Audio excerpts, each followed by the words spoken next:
This is Autoline Daily reporting on the global automotive industry.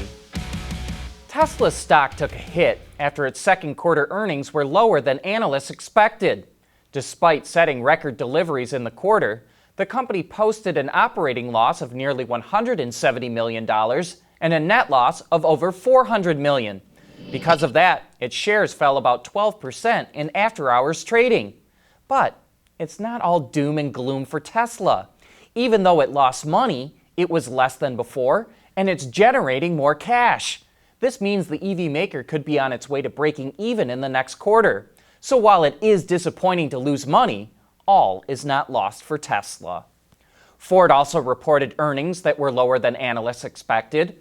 The company sold 1.4 million vehicles in the second quarter, which is a 9% drop compared to a year ago.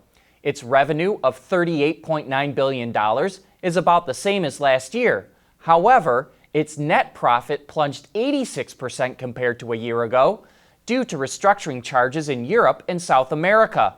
Pretty much all of Ford's profit came from North America. And yesterday we reported that things were not looking so good at Nissan, but they're actually worse than what we were expecting. In its first quarter for the year, Nissan sales were down 6%, revenue was off by nearly 13%, its operating profit plunged 98.5%, and net income fell 94.5%.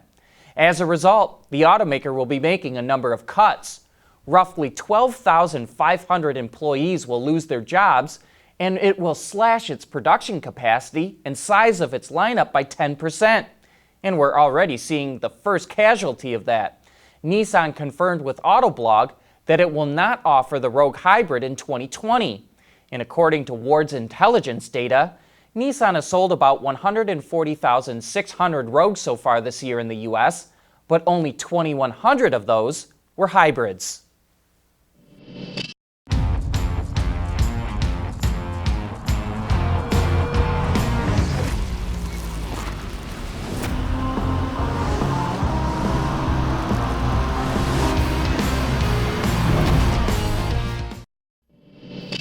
BMW made 15,000 batteries at its plant in South Carolina last year, but it's going to be able to more than double that output. The automaker is investing $10 million to add a second assembly line, which will make batteries for the plug-in hybrid versions of the X3 and X5 that are due out before the end of the year. BMW is also investing another $10 million at the plant to aid the production of those vehicles. GM's self-driving unit Cruise has raised $7.25 billion and had planned to launch its ride-hailing service in San Francisco by the end of the year. But that's not going to happen. The company said it's going to delay the service because it needs to test the vehicles more. There's currently no timetable for when it will launch. But CEO Dan Ammann said Cruise would expand its testing and is working with Honda in Michigan to develop, quote, the self-driving car of tomorrow. Toyota says it will substantially reduce emissions at its North American operations by entering into virtual power purchase agreements, or VPPAs, that will fund production of solar and wind energy. Starting this year, Toyota will contract with renewable energy providers to generate wind and solar power that will be provided directly to regional electrical grids.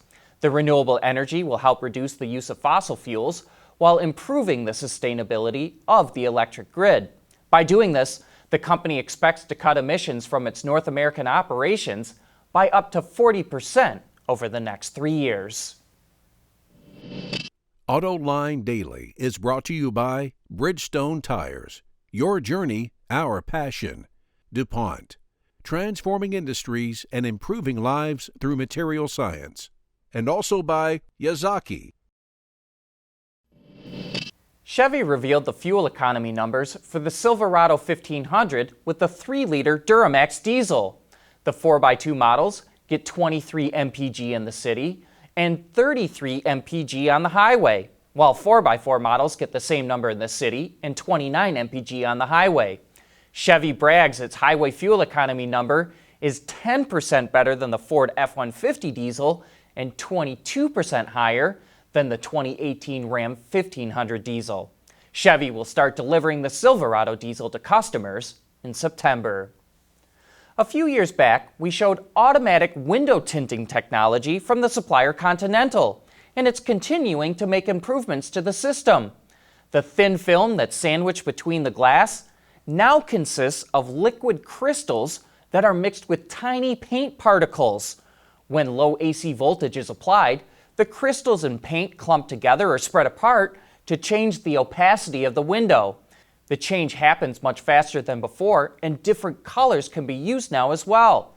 Also with this technology, windows can be used as displays and heated without the use of wires.